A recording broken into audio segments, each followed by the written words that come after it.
2월 21일 국회의원 이재명 체포 동의안이 접수되었습니다.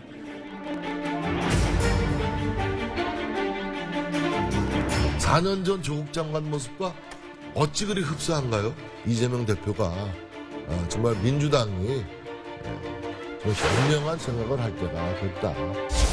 매우 부당한 구속영장 청구라고 이미 총의를 모은 우리 민주당 의원들은 의원하고 단호하게 표결까지 임할 것입니다. 정말 이 정권이 하나부터 열까지 국정을 장난처럼 운영하는 것 같아서 참으로 안타깝습니다.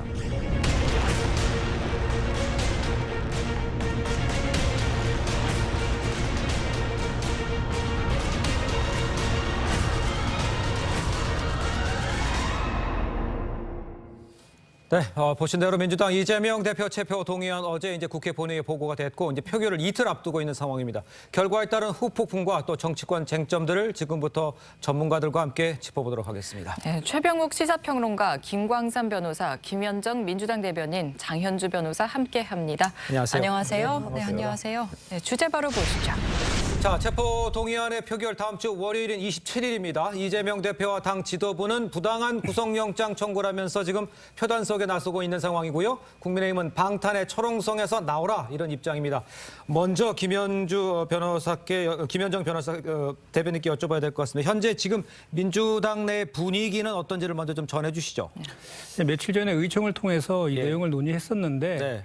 뭐 당론으로 정할 필요도 없다. 그 당론을 정하자 말자에 대한 논의도 없이 총의로 체포동의안은 부결될 것이다라는 그런 공감대가 형성되었다라고 말씀드릴 수 있고요. 예. 의원들의 공감대는 이 영장 청구서 자체가 구속영장의 기본적인 청구 요건도 갖추지 않은 야당 대표에 대한 망신주기용 정치영장이다. 이렇게 하는데 공감대가 형성되어 있는 것 같습니다. 그리고 대장동 건과 성남 FC 건 두 건으로 이제 영장이 청구가 되었는데 두 건 같은 경우에도 모두 적극 행정으로 인해서 성남시와 성남 시민들에게 도움을 준 것인데 이것을 그 배임과 제3자 뇌물로 엮어서 이렇게 범죄화 시키는 것이잖아요.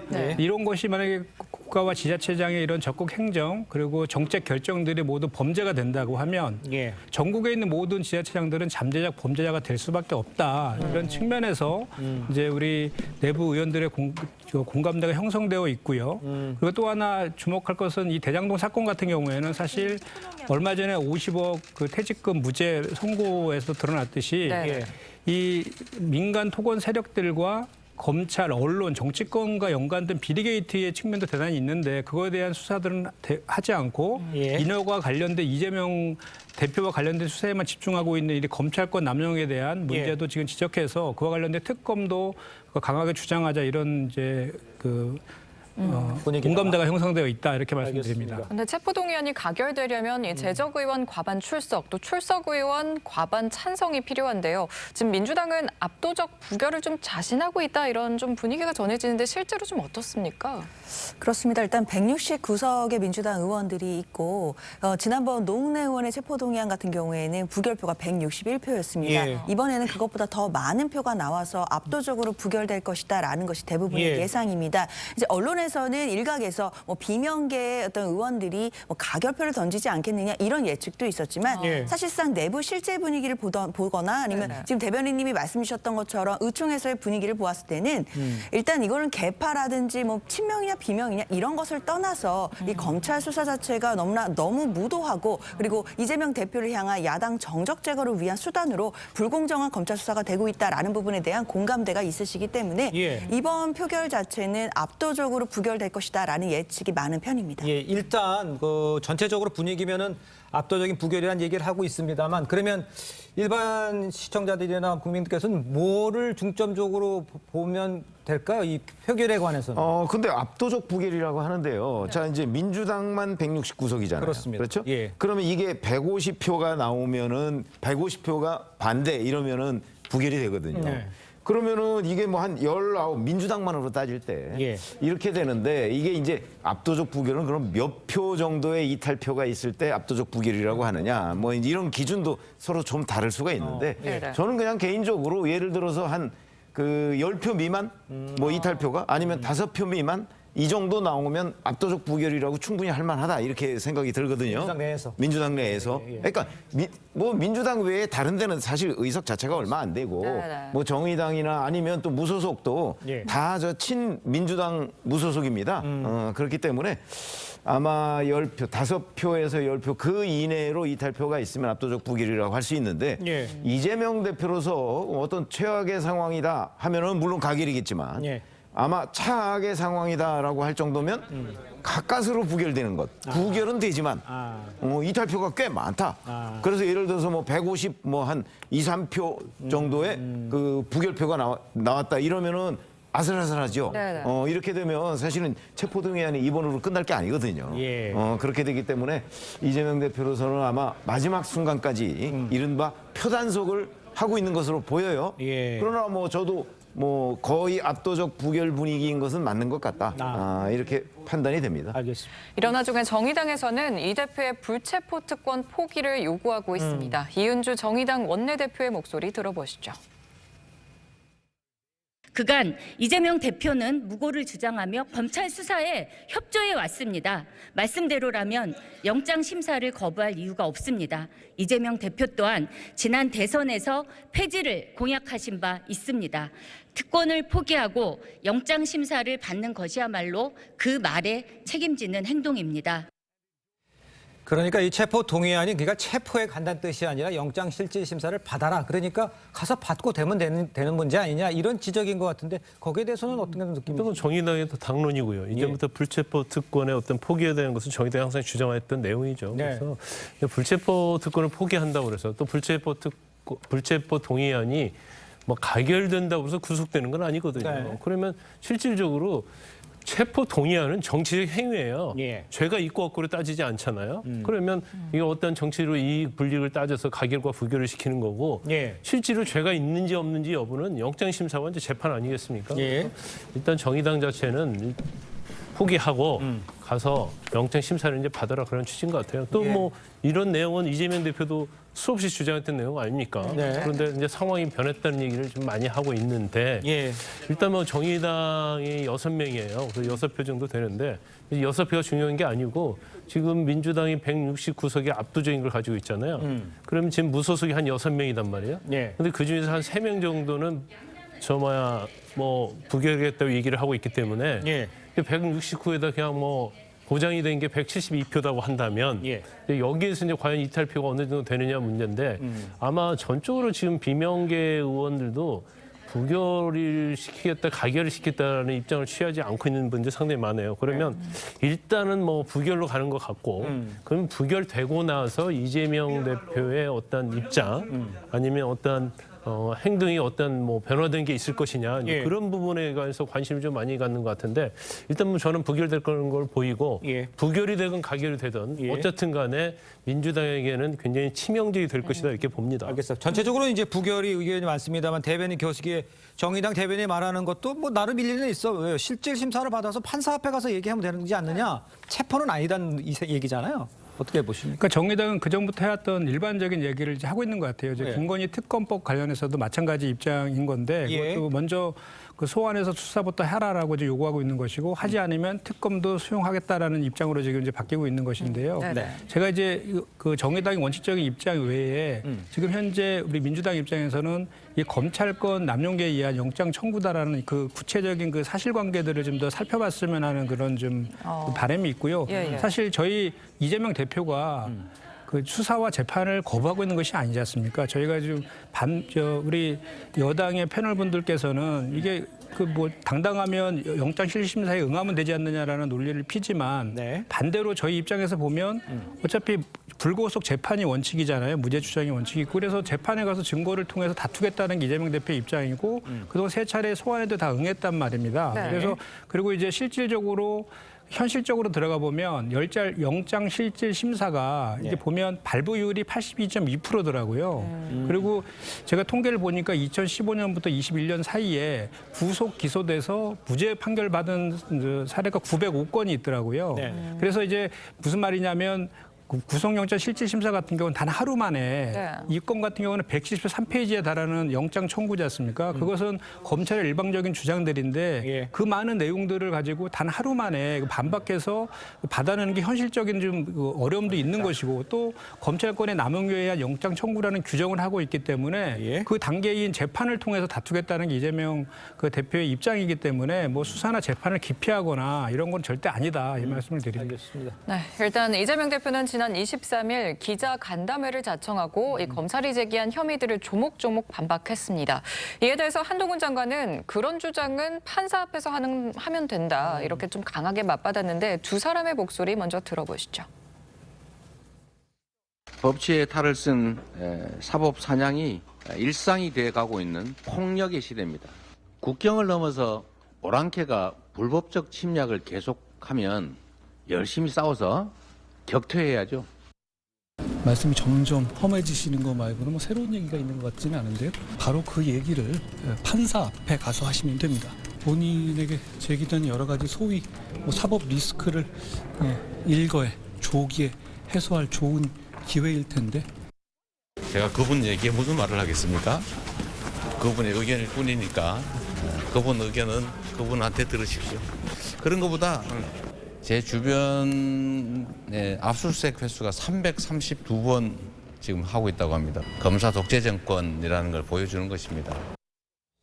자, 압수수색 300회 이상 얘기도 뒤에 하겠습니다만 이 대표가 먼저요. 검사 앞에서는 이제 묵비권을 행사를 하고 영장 심사는 거부를 하면서 물론 입장을 얘기해 주셨습니다만 이 자신의 입장을 기자들에게 항변하는 모습 이거를 어떻게 봐야 할지 한동훈 장관은 이 이야기를 판사 앞에 가서 하라 이런 비판을 하고 있는 상황이거든요. 아니 이게 지금 이제 이재명 대표가 받고 있는 여러 가지의 범죄 혐의가 있잖아요. 예. 물론 그걸 검찰의 일방적인 주장이다 이렇게 얘기하지만 검찰이 그냥 어떤 상상력 속에서 지금 주장하고 있는 게 아니거든요. 예. 관련해서 진짜 수개월 동안 길게는 1년 넘게 조사를 했어요. 네. 수사를 하지 않았습니까? 그렇습니다. 그 조사의 결과 혐의가 있다 이렇게 지금 얘기를 하고 있는 거예요. 예. 그래서 그걸 가지고 이제 그 영장 실질 심사하는 판사 앞에 가서 검찰은 검찰대로 주장을 하고 이재명 대표는 만약에 거기에 응한다고 한다면 가서 검찰의 주장이 뭐가 잘못됐다. 근데 지금 이재명 대표가 기자간담회에서 얘기했듯이 다 이게 무슨 조작이고 뭐 예를 들어서 뭐 오랑캐가 침략했을 때 그걸 격퇴해야 된다 이렇게 얘기하죠.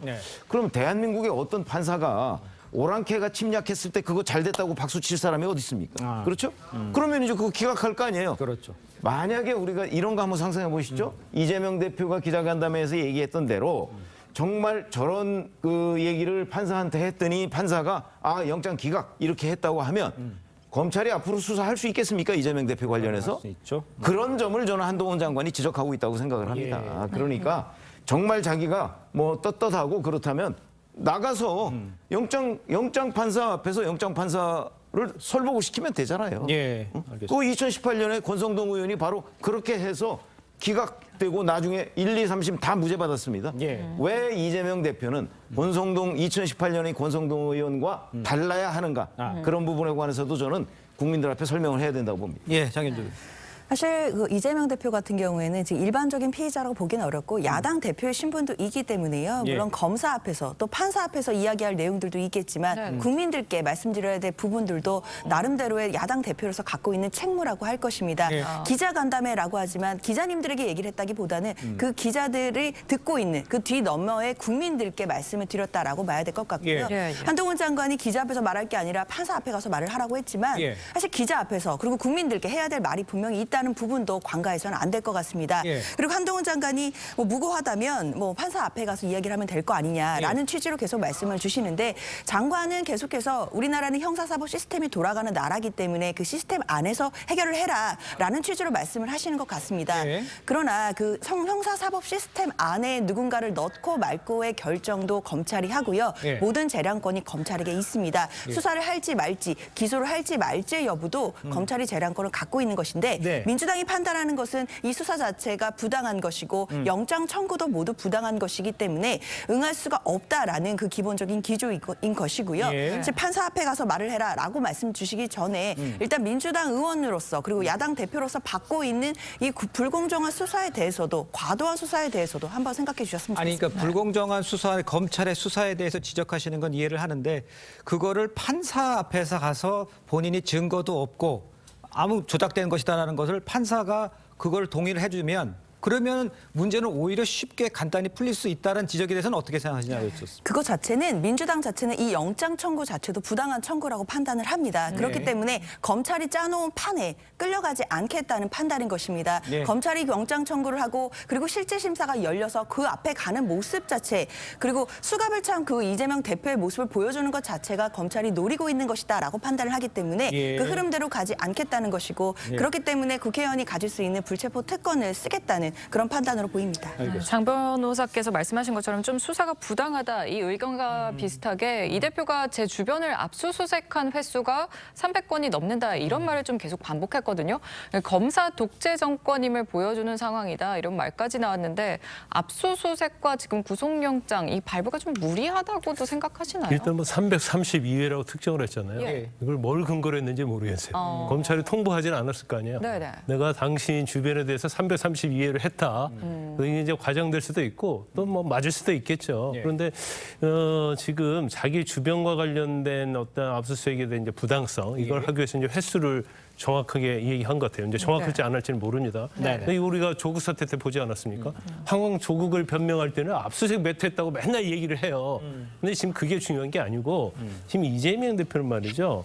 범죄 혐의가 무지무지 많아요. 열거할 수 없을 정도 많거든요. 지금 기소된 게 허위사실 공표죄 있잖아요. 대장동 있죠, 유래 있죠, 대북 송금 있죠, 백현동 있죠, 정자동 있죠, 아들 문제 있었죠, 법카 있었죠, 변호사 대담 문제 있었죠.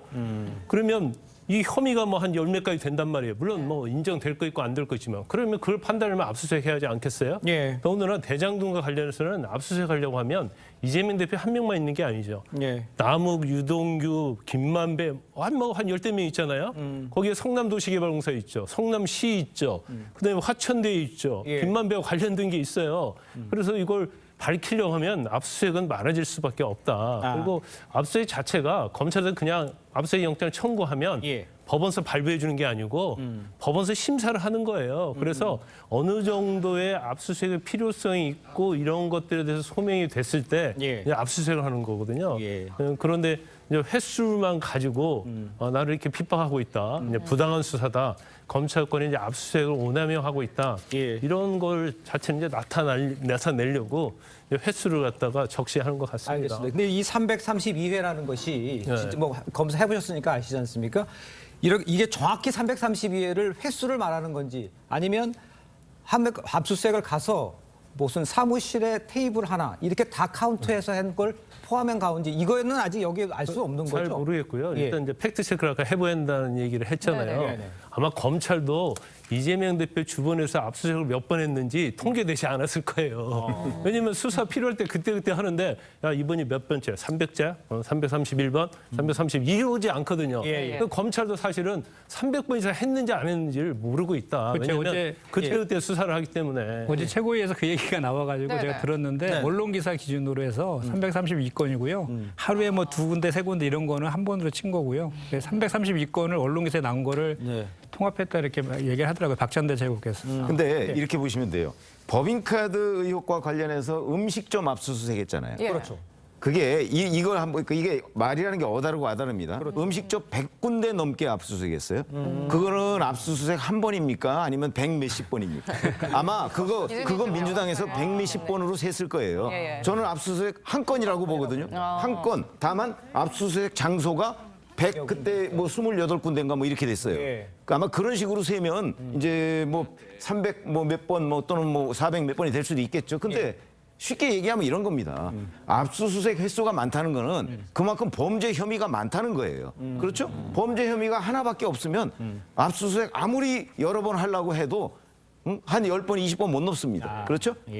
근데 이제 저도 좀 덧붙이면 네. 이런 것 같아요. 이제 압수수색 발부율이 잘 아시겠지만 99%가 이상이랍니다. 그러니까 압수수색 영장 99%는 아니에요. 99%로 저 분명히 봤습니다. 그래서 그렇게 압수수색 영장 발부가 형식화되어 있다는 거예요. 그래서 얼마 전에 대법원에서 형사소송 규칙 개정안 냈잖아요. 이제 압수수색 전에도 신문 제도를 도입하겠다. 이렇게 그래서 저 영미법 같은 경우에는 지금 현재도 제도가 별건으로 압수수색해서 체득한 증거 같은 경우는 증거이 없다 이런 제도들도 있거든요. 그런 제도들까지 지금 검토할 정도로 압수수색 영장 발부가 형식화되어 있는 건 분명한 사실인 것 같습니다.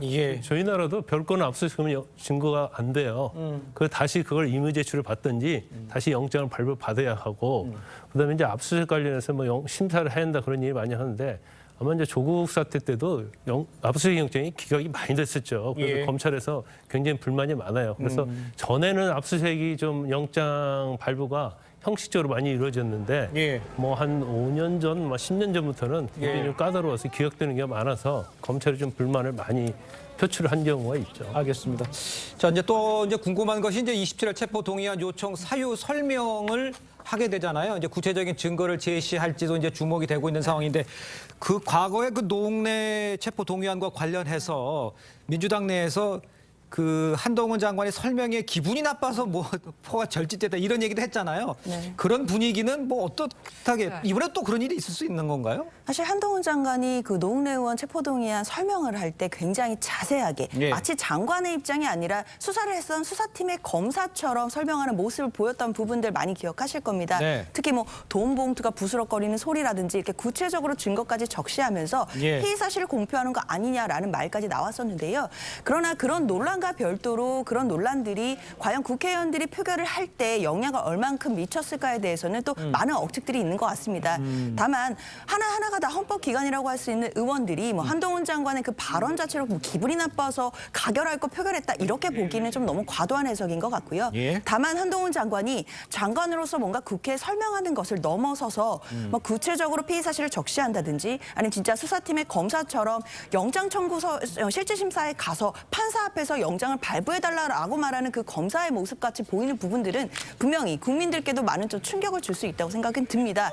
다만 이번 이재명 대표에 관한 체포동의안을 설명할 때도 한동훈 장관이 그러면 정말 그 요지만 간략하게 할 것인지 아니면 노웅래 의원처럼 또 뭔가 좀 자세한 내용들이나 그 안에 들어있는 증거들 부분들을 적시를 하면서 설명을 할 것인지에 대해서는 또 예측들이 갈리긴 하는데요. 제가 개인적으로 생각할 때는 한동훈 장관이 이번에도 굉장히 상세하게 자세하게 설명을 할 것으로 예상이 됩니다. 법무부 장관으로서 설명을 자세하게 상세하게 하는 거는 본인이 방법이고 택해서 할 수 있는 거죠. 그렇죠. 왜냐하면 역대 법무부 장관이 사실 체포동의안을 국회에 가서 설명할 때 길게 한 사람도 있고 짧게 한 사람도 있습니다. 그러나 이게 기본적으로 우리가 그 판단해야 될 것은 이게 뭐죠? 제1야당 대표를 제1야당 대표라는 그 정치적 지위가 얼마나 막강합니까? 그렇죠? 그 사람을 체포하게 해주세요. 이거잖아요.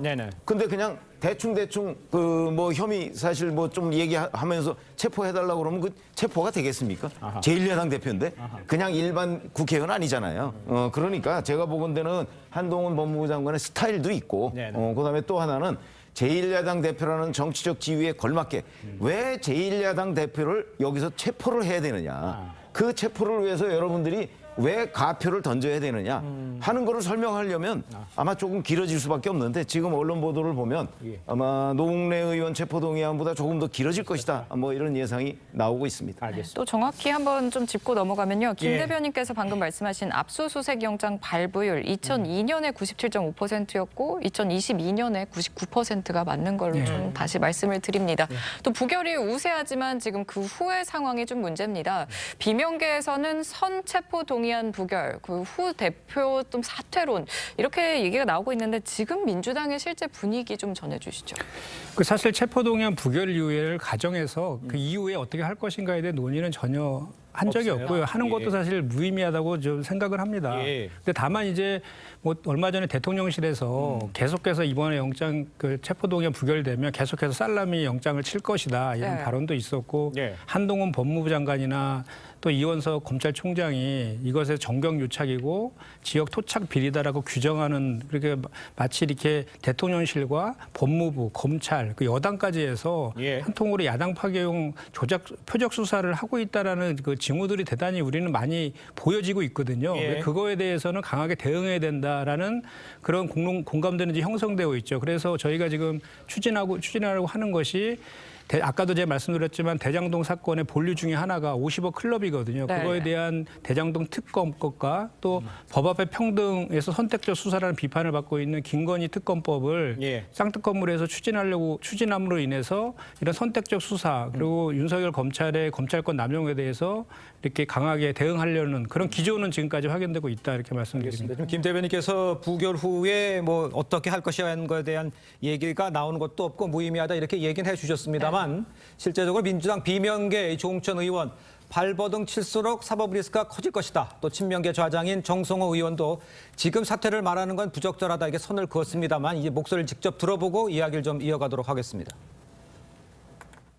이 대표 체제 하에서 방탄 프레임에 갇혀가지고 꼼짝달싹 못하고 이 발버둥 칠수록 빠져드는 개미지옥 같은 이런 상황. 체포동의가 뭐 이번 한 번으로 끝난다면은 또 뭐 깔끔하게 처리하고 끝낼 건데 뭐 계속 해가지고 올 거다. 지금 이재명 당대표가 뭐 사퇴하는 거 또는 뭐 공천권을 내려놓는 게 신의 한 수라고 말씀하시는데 일반 국민들이나 정치인들이 예상하지 못한 시기에 예상하지 못한 내용을 가지고 얘기가 신의 한 수가 되는 거죠 사실은. 뭐 이재명 대표도 민주당이 총선에서 승리할 수 있는 그런 방법을 선택하겠죠. 네, 지금 정성호 의원이 이야기한 국민들이나 정치인들이 예상하지 못하는 이재명 대표에게 신의 한 수가 될 법한 카드. 이게 뭘까요? 사실 예상할 수 없는 신의 한 수라고 했으니까 정말 예상하지 못하지 않을까라는 생각이 듭니다. 그리고 정성호 의원이 과연 어떤 맥락에서 저런 발언을 했는지도 좀 더 살펴봐야 될 것 같고요. 그리고 뭐 신의 한 수가 된다라는 말 자체가 신의 한 수가 정말 뭐 준비되어 있다는 것인지 아니면 뭐 앞으로 뭐 누구도 예상하지 못할 이재명 스타일의 어떤 정면 돌파가 있을 것을 암시하는 것인지에 대해서는 지금으로서는 좀 판단하기 어려울 것 같습니다. 대변인이 말씀 주신 것처럼 지금은 이 체포동의안 자체가 뭐 부결될 것인지 이것도 아직 확실하지 않은 판국에 그 이후의 상황까지 가정해서 뭐 논의가 되고 있는 부분이 전혀 없기 때문에요. 만약 이런 게 있다고 하더라도 대표가 뭐 혼자 생각하는 것이기 때문에 우리가 예측하기는 어려울 것 같습니다. 그런데 일단은 뭐 부결될 것이다라는 쪽은 전체적으로 의견이 다 모아지는 것 같고요. 그 후에 과연 이 부결 후에 민주당을 이재명 대표가 어떻게 이끌 건가 여기에 대해서는 이제 좀 생각들이 많은 것 같잖아요. 많이 있겠죠. 그런데 이제 저희가 주목하는 거는 서른 의원이 얘기하는 서른 의원이면 비명계 좌장이라고 하지 않습니까? 그렇습니다. 이재명 대표하고 점심 식사를 하면서 이재명 대표가 부결된 이후에 어떤 액션을 취할 것이다. 이렇게 의원총회에서 서른 의원이 얘기를 했어요. 자, 그러면 부결된 이후의 액션이라는 게 도대체 뭐냐? 거기에 이제 조홍천 의원은 뭐 그중에는 대표직 사퇴 같은 것도 그 요구할 사람이 있다 이러는데 요구한다고 이재명 대표가 사퇴할 것 같지는 않거든요. 저희가 볼 때는. 그러니까 예를 들어서 그 액션이 뭔가 정면 돌파 카드 뭐 이런 것일 수도 있어요. 뭐 예를 들어서 뭐 당원들한테 전당대회를 다시 열진 않더라도 뭐 예를 들어서 재신임을 묻는다든지 뭐 이런 게 저런 것이 있을 수 있거든요. 아마 그런 카드는 지금 이재명 대표 머릿속에 있을 거고요. 27일 부결이 되고 나면 그러면 그 카드를 빼들 수도 있다고 저는 생각해요. 그러나 대표직 사퇴와 같은 일종의 극약 처방이죠. 그거는 그거는 아직 빼들 때가 아니라고 저는 보거든요. 그건 왜 그러냐면 총선은 지금 1년 1개월 이상 남았어요. 그렇죠? 그동안에 무슨 일이 어떻게 벌어질지 몰라요. 그렇죠. 그러니까 정성호 의원이 얘기하는 자 신의 한 수라는 카드는 지금 빼어들 시간이 아니다. 설령 있다고 할지라도. 그러니까 이거는 상당한 정도 시간이 지난 뒤에 이제 검토를 해야 될 내용이고 이번 부결 직후에는 아마 그런 뭐 대표직 사퇴나 이런 것이 있을 것 같지는 않고 다만 뭐 있다면 이제 뭐 그냥 재신임이나 아니면 뭐 또 다른 카드 뭐 이 정도 뭐 그치지 않을까 이렇게 생각합니다. 알겠습니다. 근데 여기서 민심도 좀 살펴봐야 할 텐데요. 지난 21일에서 23일 한국갤럽의 조사에 따르면 이재명 대표 수사에 대해 어떻게 생각하는가 이 질문에 구속 수사해야 한다는 응답이 49%, 구속 수사해선 안 된다 이 응답이 41%로 나왔습니다. 오차 범위 밖에서 구속 수사 찬성 의견이 더 높게 나왔는데 이거 민심 좀 어떻게 보셨나요? 일단 여론조사 같은 경우에는 보면은 뭐 조사 방식이라든지 다를 수 예, 있죠. 또 조사 시기라든지 또 표본 수라든지 이런 거에 따라서 약간씩 차이는 있을 수 네. 있어요. 예. 그래서 또 갤럽의 여론조사 전에 나온 리얼미터 조사에는 네네. 또 이 야당 탄압이라는 게 53%로 아니다라는 것보다 10% 이상 또 나온 여론조사도 있거든요. 네네. 그래서 이제 여기서 주목해야 될 것은 여전히 40% 이상의 그 또 반대하는 또 의견도 있다는 거죠. 그래서 지금 여야 간의 그 지지층 간에 이렇게 간극이 대단히 벌어져 있는 것 같아요. 이재명 그 대표 수사와 관련해서. 네네. 그게 또 이제 저희가 또 이런 여론 결과가 나온 것은 아무래도 그동안의 검찰발 언론 플레이라든지 예. 여당이나 뭐 대통령실 등에서 이재명 대표에 대한 전방위적인 공세를 펼쳤잖아요. 예. 그런 것들이 여론에 좀 반영된 측면도 있는 것 같고요. 또 반면에 우리가 또 같이 봐야 될 것이 아까도 제가 말씀드렸지만 곽상도 50억 무죄와 관련된 예. 대장동 특검 예. 거의 77%가 찬성하고 있습니다. 아. 그리고 김건희 특검도 60% 이상이 지금 찬성하고 있거든요. 네. 이런 것도 같이 이제 봐야 될 것 같고요. 결국은 그 이후에 이제 이 국민들께서는 과연 헌법 12조에서 규정하고 있는 법 앞의 평등이 제대로 구현되고 있느냐를 예. 보고 판단하실 것 같아요. 예. 그거에 따라서 그 여야의 지지율이나 이런 것들은 그렇게 예. 극명하게 이제 그때 제대로 된 판정을 받을 것이다 이렇게 생각합니다. 알겠습니다. 김건희 특검과 관련된 숫자를 좀 여론조사에서 언급을 해주신 것 같은데 그거에 대한 데이터를 저희가 준비가 안 돼 있거든요. 좀 예. 찾아서 확인해서 연락을 좀 주시기 바라겠습니다. 저희가 준비를 해서 좀 전에 리얼미터 해야 될 주셨는데. 알겠습니다. 네. 자, 이런 상황에서 다음 쟁점도 짚어봐야겠는데 아까 김현정 대변인께서 얘기하신 게 성남FC 당구 관련해서 적극적인 행정 이런 이야기를 해주셨어요. 그런데 민주당에서 성남FC 모금 의혹을 홍준표 대구시장 경남FC 모금 사례와 비교하면서 문제를 삼았고 이에 대해서 홍 시장이 멍청한 주장이라고 맞받아쳤습니다. 이걸 직접 들어보도록 하겠습니다. 이재명의 성남FC는 뇌물이고 홍준표의 경남FC는 모금입니까? 경남도지사 하셨던 홍준표 대구시장께서 관련 기업들한테 후원을 요청하고 이렇게 후원 받았습니다. 이렇게 해서 사진도 찍어서 낸 게 수없이 많죠. 제가 한 거는 그냥 정상적인 행정 처리를 한 거죠. 그럼 멍청한 주장이죠. 말씀하세요. 문제가 되나 안 되나는 대가성입니다. 이재명 시장은 대가로 뭔가 해줬고 우리가 후원 계약 맺을 때는 대가로 준 게 없어요. 민주당에서 지금 고발을 할 수도 있을 것 같은 분위기인데. 그 하게 되면 무고로 들어갈 거예요. 그 자신 있으면 덤비라 이거예요.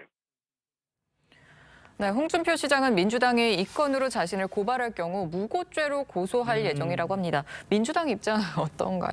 일단 제가 알기로는 민주당에서 뭐 공식적으로 뭐 고발을 검토하고 있거나 이런 건 아닌 것 네. 같습니다. 예. 다만 이 부분을 제기하는 것 자체가 그 홍준표 그 당시 도지사가 그 경남 FC로 후원금을 많이 받았던 부분과 성남 FC가 또 광고비를 많이 받았던 부분, 이 부분을 좀 비교하면서 과연 무슨 차이가 있느냐를 이제 국민들께 설득하는 좀 여론 작업이다라고 봐야 될 것 같은데요. 예. 왜냐하면 성남 FC 건, 즉 제3자 뇌물 의혹은 가장 중요한 것이 부정한 청탁과 대가성이 있어야 됩니다. 예. 검찰의 시각은 이재명 당시 시장이 기업들로부터 뭐 부정한 청탁을 받고 그 대가로 성남 FC에 돈을 주도록 했다, 뭐 이런 의혹 아니겠습니까? 그러나 이재명 지금 대표도 지금 계속 얘기하는 것이 부정한 청탁이나 대가성이 없었고 예. 광고 계약에 의한 광고비를 받았다는 겁니다. 그리고 홍준표도 지금 시장 같은 경우에도 자신도 대가성이 없이 기업들로부터 후원을 받았다, 이런 취지이기 때문에 예. 결국에는 이제 제3자 뇌물이 되지 않는다는 법리 다툼에서 그 홍준표 시장 그 당시 도지사의 어떤 경남 FC 건 자체를 예. 비교를 하면서 좀 얘기를 하는 것이기 때문에 예. 앞으로 이 비교 대상이라든지 이 논란 과정들은 계속 될 수는 있겠지만 뭐 고발 여부나 이런 부분들은 좀 더 검토를 해봐야 될 것 같습니다. 그러니까 뭐 전체적으로 보면 두 개가 다 후원을 받았지만 대가성이 없다라고 생각하는 거는 홍준표 시장은 대구시장 쪽은 없고 여기 경남FC는 없고 이쪽엔 있다는 얘기잖아요. 아니 그 객관적으로 봐도 네. 예를 들어서 이재명 당시 성남시장이 성남FC와 관련해서 네이버나 차병원이나 두산건설이나 이런 데에서 후원금만 받았다. 그리고 예를 들어서 뭐 용도 변경 같은 걸 해주거나 아니면 인허가 여러 가지 특혜를 주지 않았다. 그래서 후원금만 받았다고 해보세요. 그러면은 홍준표 현 대구시장이 경남도지사 때 경남FC 때 받았던 후원금 모금 이거하고 아무 차이가 없습니다. 그렇죠? 그리고 지금 검찰이 수사에 들어가지도 않아요. 그렇게 되면 그걸 왜 수사합니까? 후원금 받은 거를. 그러니까요. 근데 문제는 이재명 성남시장은 그때 후원금만 받은 게 아니라니까요. 후원금 받고서 거기에 대가를 해줬어요. 다 그런 게 어디에 나오느냐? 네이버 문건에 다 나와요. 네이버에서 예를 들어서 정진상 정책실장 만나고 나서 협상을 해요. 이재명 대표 구속영장에 보면 그 협상 과정이 상세하게 나와요. 그 대부분의 근거 자료가 네이버의 문건으로 존재해요. 그렇기 때문에 그런 대가성 이게 지금 수면 위로 드러났기 때문에 지금 이게 제3자 뇌물죄가 된다고 검찰이 청구를 한 것이지. 예를 들어서 홍준표 당시 경남도지사처럼 그렇게 됐다고 하면 이건 아예 수사에 들어가지도 않았을 겁니다. 알겠습니다. 자, 저희는 다음 주제로 좀 넘어가 보도록 하겠습니다. 자, 대장동 사건의 핵심 인물인 유동규 전 본부장 한 유튜브 방송에 출연해서 이재명 대표와 관련된 비화를 폭로하고 있는 상황입니다. 23일에는 이 대표를 주군으로 모시도록 결의했던 일명 이 도원결의 배경에 대해서도 설명을 했어요. 요거를 어떻게 김광산 변호사께서는 보십니까? 일단 뭐 본인이 리모델링 관련해서 이제 위원장을 하고 있었거든요. 그런데 사실 그때 여당은 잡고 있었던 것이 성남 시의회를 잡고 있었던 것이 지금 민주당이 아니었거든요. 그래서 이제 찾아갔는데 거기에서 들어주지 않았다는 거예요. 그러면서 이재명 대표 얘기했는데 이재명 대표가 흔쾌하게 이걸 받아들이고 나서 본인이 김용 전 부원장도 그 당시에 리모델링과 관련된 이제 그 회장을 하고 있었거든요. 그 회장한테 찾아가가지고 야 우리 이재명 대표를 돕자, 이재명 후보를 도와서 시장을 만들자 그러니까 이제 흔쾌하게 얘기가 됐다는 거죠. 그러니까 자기는 이재명 당시에 시장 후보를 찾아갔을 때는 이재명 대표도 굉장히 흔쾌하게 같이 해보자 했었고 김용도 마찬가지로 그렇게 하니까 서로 뜻이 맞았다는 거죠. 그러다 보니까 도원결의처럼 한 몸이 돼서 그 이후부터 같이 선거운동도 하고 여러 가지 이제 정책과 관련된 부분 이런 것들을 이제 공유하면서 굉장히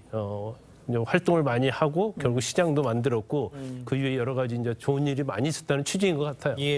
그런데 대변인께 여쭤볼 게 제 기억나는 거는 이재명 대표가 얘기할 때 내 측근에 동규라는 이름은 없다 이런 거 지금 제가 기억이 나거든요. 근데 지금 뭐 계속 나오진 않고 일부분만 나와 있습니다. 앞으로 계속 하겠다는 거잖아요. 근데 내용을 전체적으로 보면 상당히 가깝고 서로 다 알고 있는 사이인 것만 맞다 이런 느낌이 들긴 하는데요. 또 내용을 보면 이재명 대표가 그렇게 느꼈다는 거 아니겠습니까? 이재명 대표 그렇게 말씀하신 거고 저는 유동규 씨가 지금 그 배임과 뇌물 등으로 대장동 사건의 아주 핵심 피고인 아닙니까?